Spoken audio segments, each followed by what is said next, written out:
Well, good evening, ladies and gentlemen, and welcome to Community Crossfire. I am the host this evening, Linwood Jackson, here along with Miss Josie Roy. We're going to host the show this evening. Josie, how you doing today? I'm doing good. Good to see you again this evening. Yeah, hey, we're getting it in today, right? Yes, yeah. We're sitting here along with Mr. Lenny Church. Lenny's usually sitting here next to Josie.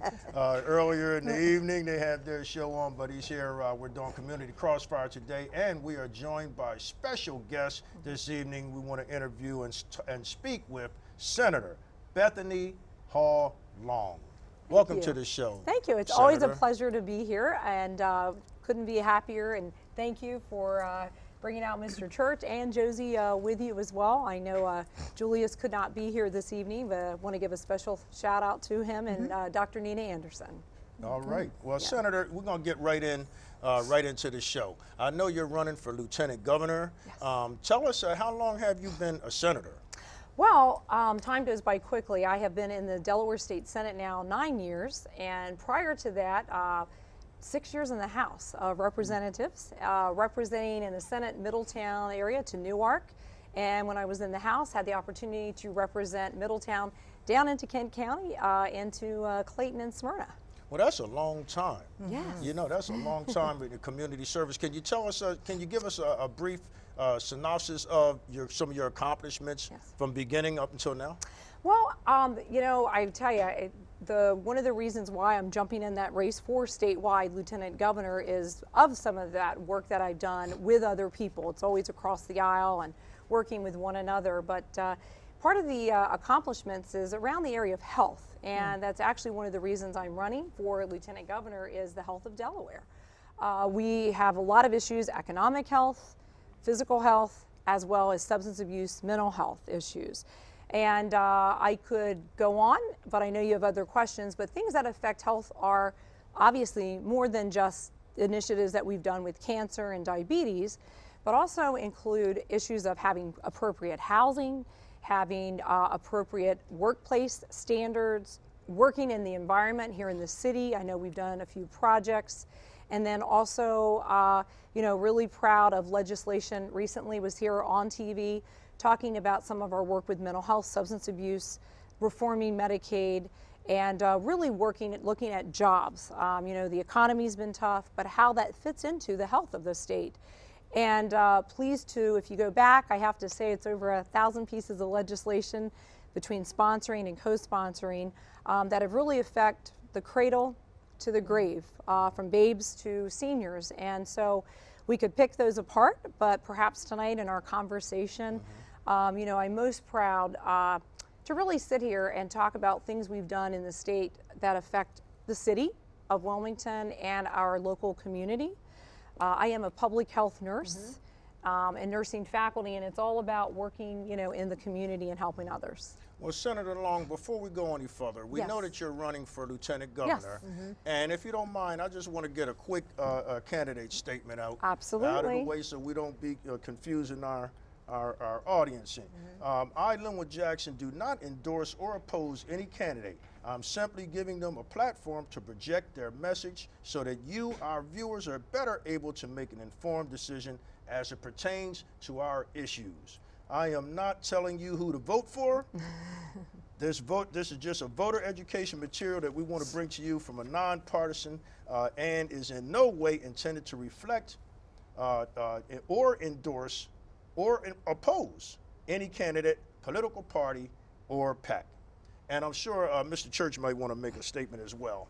Yo, we as the membership of LAPA, the views and opinions of you, Valerie, that are going to be expressed here, we as LAPA, we do not condone any candidate's point of view. And what we try to do in ourselves is, thus, LAPA and our sponsors, we're not responsible for any opinions that are made here. So we just want to let that disclaimer be noticed to you that we do not support or do we not condone anything that the senator is going to primarily say to you viewers that we have out there. Okay? So now that we got the out of the way, now we got the important stuff out of the way. You know, this is Community Crossfire, and we do appreciate the opportunity to speak on your show this evening. Josie, did you have anything? Sure.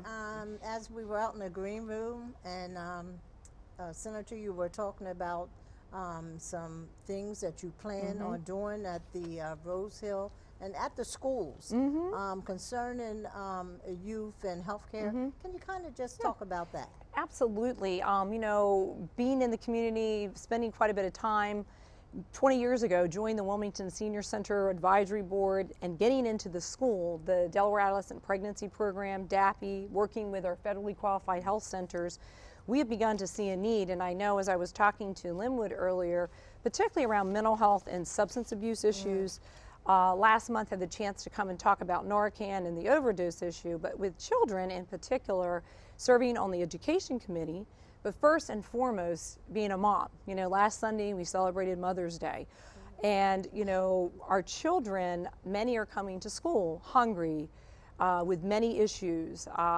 stress at home, social media pressures. Serving on the education committee, I have been really pleased to work to improve our wellness centers and to work to improve having counselors in the schools, working at the time with our former lieutenant governors to really focus on things that we can do in the preventative side as well as our Division of Public Health. And I'm excited to say that working with many of the individuals, we've really been able to look at the health needs. And one of the things that we're really trying to do is start earlier. I'm so pleased, and I'll give an early shout out to the Colonial School District. They are going to be opening a health center at the elementary age. And again, it takes a little creativity on the funding behind that, but open it to the whole families in the community so that families can actually walk to the school and children earlier on be identified earlier with behavioral issues and others, and working in the community with families to perhaps work on training, whether there's a housing issue, a pharmacy issue, or even parents working with the families on education and training for them that they might need.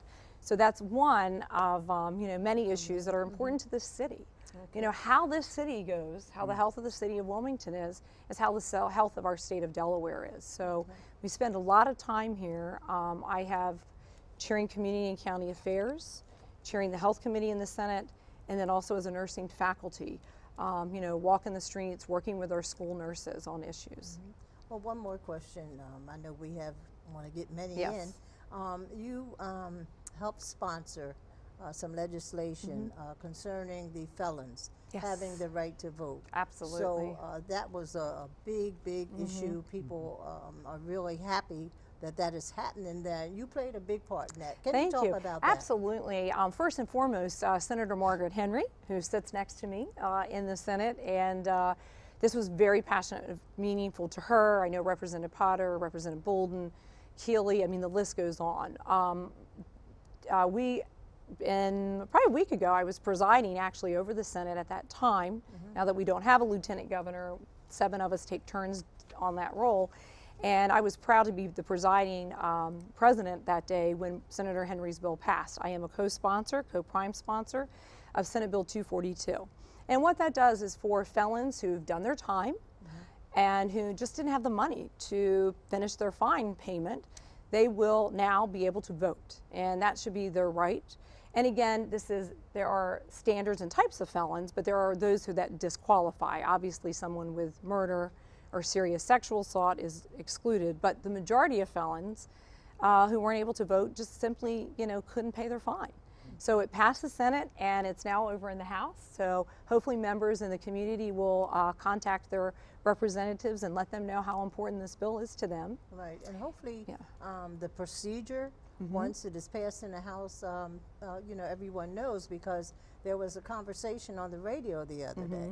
And there was a gentleman apparently had paid his fines and did all that he was supposed to do, and he wanted to vote. He wants to, you know, vote in the election, and he didn't know what the procedure was. So I think it's very important that once this does pass, that we get the information out as to the procedure, so people can go can vote. and vote. Right. That's right. Senator, also, you know, what's that, the check the box Yes. that they have? Ban the box. Ban the box. Which we've done in Delaware, a proud supporter of that, yes. Right, but the private companies don't Yes. necessarily, didn't necessarily take that off. Is it anything you as Senator or as Lieutenant Governor can do?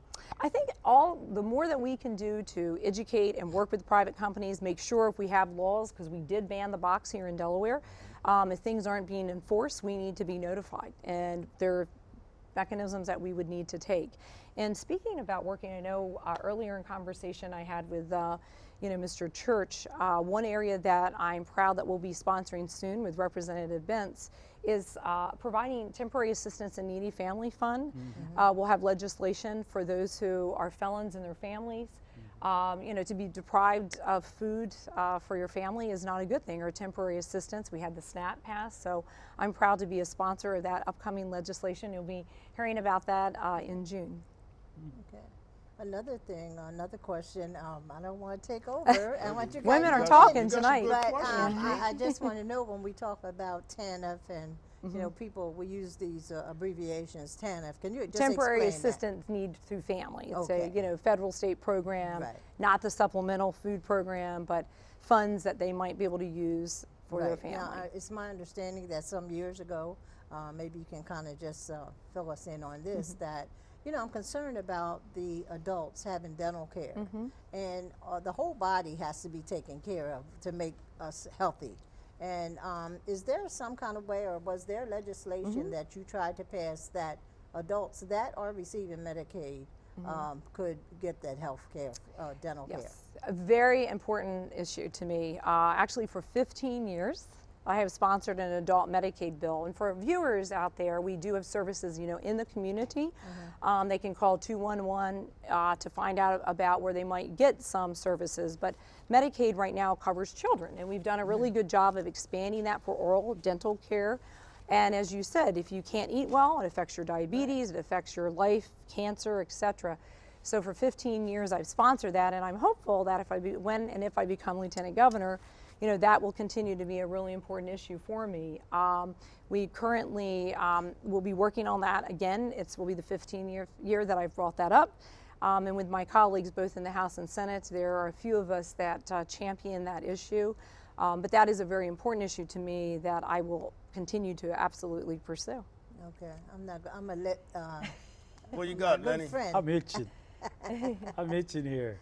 But what I'd like to ask you is, based on the current situation that we have here, you know, with violence, poverty in the neighborhoods, there are very serious problems impacting us, youth, family, and neighborhoods and that. Do you believe that the port can actually help you, if you're elected as Lieutenant Governor, to be able to give us an influx of capital within those cities to turn those issues around? Good question, because you got a couple of points going there. You've got the Port of Wilmington, which is vibrantly needed. Sitting on the bond committee, which is the capital committee, I've been pleased to every year vote to support the funding that goes to the port. I do believe that if we can bring and expand the port, which I have obviously been a big supporter of, that will absolutely help with the economy. Will it be enough? No, because there's not one magic bullet, I don't believe. Such as yourself, and you all are wonderful folks. You volunteer in the community. I think it takes a lot of nonprofit work. As a community health nurse and a faculty at UD who teaches population public health, to really address the whole thread of violence and poverty, we have to start at the doorsteps. And I know back in the day with Senator McDowell was pleased to work to get the education paid for at Del Tech for families who want to go on to either college, or if we want to have apprenticeships for folks to have jobs. So again, combination, ecumenical with our churches, combination of working with the funding that we have to really work through the issues that we need at the doorstep. So a combination of factors. And again, we can't do it alone. I think we have to do it as a community together. And my last question is, a lot of candidates talk about the problems and challenges facing our city and state. What do you see as some of the assets and positive work that's being done? A lot of positives. Those who know me always complain that I always have a glass half full. But, you know, there are challenges, and let's face it, we know what they are, whether it be the poverty, people out of work, struggling paycheck to paycheck. And as I have traveled from Blades to Brandywine, have addressed, you know, some of those challenges, jobs, heroin, worrying about seniors and access to services. But what we have right in our state, you know, we have a balanced budget. We're able to work in the Delaware way across the aisle with one another. And in our city, we have some gems, whether it be the riverfront and whether it be some of our tourism, some of our art. And we are well known for taking on serious problems. When John Carney was lieutenant governor, I was in the House working with others. We took on cancer. Now, we still have a lot of cancer, but under the leadership of Governor Minner and then Governor Markell, we've continued to tackle that. And we've actually eliminated, for the first time, the discrepancy in colorectal cancer among African Americans. But we need to continue to do more. You know, we need to continue. And I believe that with our health system, we are one that people turn to. So we have strong health services, can be better, but we are absolutely one in which we have a balanced budget, which a lot of states can't say. And we've been able to really, I think, capitalize on a lot of the community partnerships better than any other state that I've seen. So I'm excited to run with a glass half full. Well, what I want to ask you also is your sickle cell initiative. Yes. Can you please expound on that to our viewing audience? Be happy to do that because Julia Cephas and Dr. Nina Anderson know this firsthand. We in Delaware recently, through Senator Henry, Representative Bolden, myself, and others, did the Chronic Disease Update Task Force.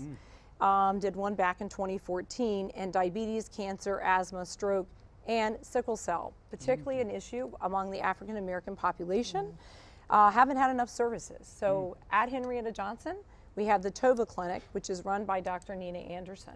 So I would encourage you, if you have sickle cell trait or have a family member or have a question, to visit Henrietta Johnson, to talk to them about the TOVA and the various resources, because again, it's a disease that is very serious, but we can manage and we can plan if we are aware of our genetics.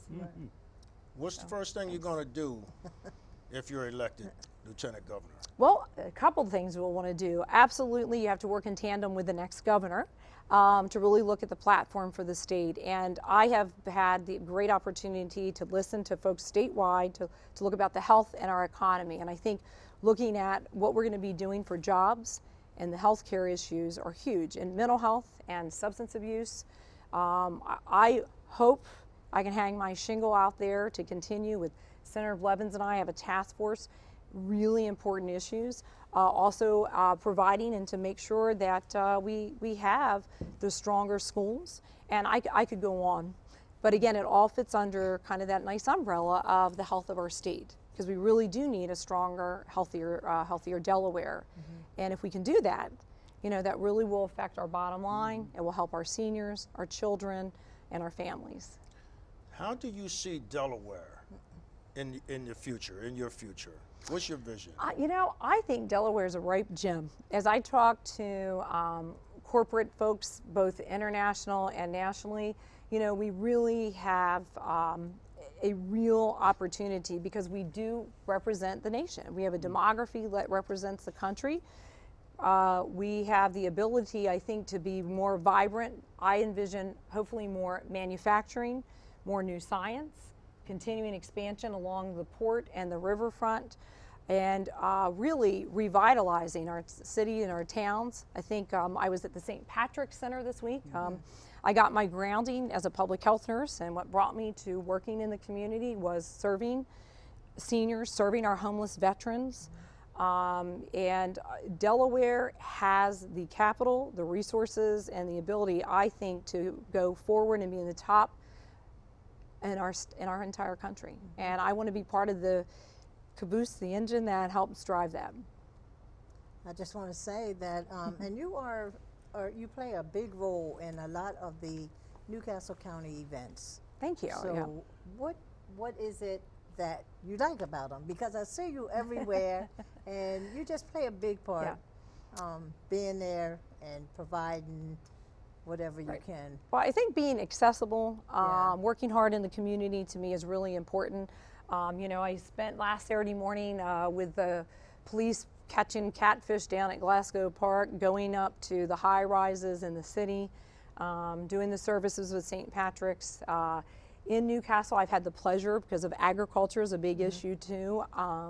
People may not know it, but spend a little time there. But in this actual city, you know, most of my time is really spent on the streets working with families in need, you know, and particularly with my nurses. And if you know nurses, you know, we just see people for where they are at the moment and try to get them connected to resources. So if you haven't figured it out, I thrive on working and helping people. Isn't today National Nurse Day?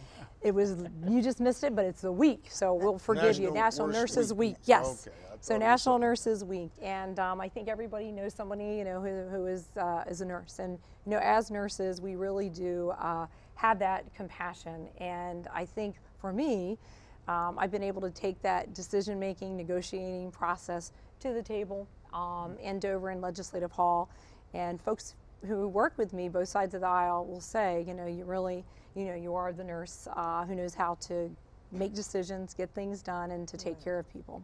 Why do you think you're the best candidate for the job? You know, it's a lot of candidates Yes, there are. for lieutenant A lot governor of nice out here people. in Delaware. Yes, a lot of nice people absolutely running 3 roles of the lieutenant governor. You know, one is to preside in the Senate. Feel very comfortable with that. Have had the opportunity since our lieutenant governor became AG, Matt Dinn. And then we also have the Board of Pardons, which is a very important issue, and we need to get caught up with the folks on the waiting list and commutations. We've got a lot to do, and I will work due diligently, tirelessly to have that happen. And the third thing is, gosh, you know, you have to be ready and fill in should something happen to the governor. And I feel ready on day one, having served in the Senate and the House, have that experience. Whether I'm talking to a farmer in Sebbyville or, you know, working up in Claymont with, you know, a senior who's struggling. So again, I feel prepared, I feel ready. Chaired the Senate Health and been on the education committees, which is over half of the state budget. So I feel quite prepared. Well, you have some serious qualifications. We're coming down to the final moments. Josie, you got I just want Senator Holland to look in the camera. Yes. And the viewing audience and our community is looking at you. Tell them what you want them to know tonight and what you would like them to do for you. Basically, I just would like to say thank you for listening this evening. We together have a lot that we can do to address the health of Delaware, whether it be economic health, our physical health, our mental and social health, whether it's substance abuse. I have the leadership experience, the proven results, and really focused solutions that I hope that you would come to know me, visit my website, give me a call, and vote for me September 13th in the Democrat primary. Where's your website? Bethany2016.com. And I suppose they can go there if they want to contribute to your campaign, help volunteer, what have you. Absolutely, absolutely. Lenny Church, 1 minute. In 1 minute, I can't even answer those questions. But I will say this much. Off the record, I want to ask you, Yes. do you find Philadelphia with the TSA appalling? And if you became Oh. lieutenant governor, would you expand the Wilmington Airport? Because I think it's underused. Yes. My own personal opinion. Give county executives some money. Yes, get it there. We know his line of work too, right? Yes, and we you like know. that. Hey, anything we can do for the economy, you know, we've tried. yes. I've got the Summit Airport in my district. Oh, so man. we get all the shooks and everybody coming in from the aircraft from the Afghanistan. Okay, Linwood. Well, it was a pleasure speaking Yes. with you, Senator, as always. And we want to thank the members of Community Crossfire, the host, the regular host, for allowing us this opportunity. You know, you're welcome. We all have shows here, Right. And so you have to come on. You have to come on our shows next. All right, you know. all right. So shout out to Julius. Shout out to Julius and the Community Crossfire. Yes. I'm host of the Urban Compass. And Okay. Josie's host of Lapa Lap Hour. hour. All right. with Oh, Lenny man. Church. We will come back. So there we Yeah. go. We will All come back, right. and I'll encourage some of my colleagues Colleagues and to come peers and from visit the us. Senate and House to We do won't so bite. too. Sounds Absolutely. good. No, you've been Well, very with nice. that, we want to thank everyone for watching the show. We certainly want to thank Senator Long. And if you want to contribute to our campaign, just check out our website.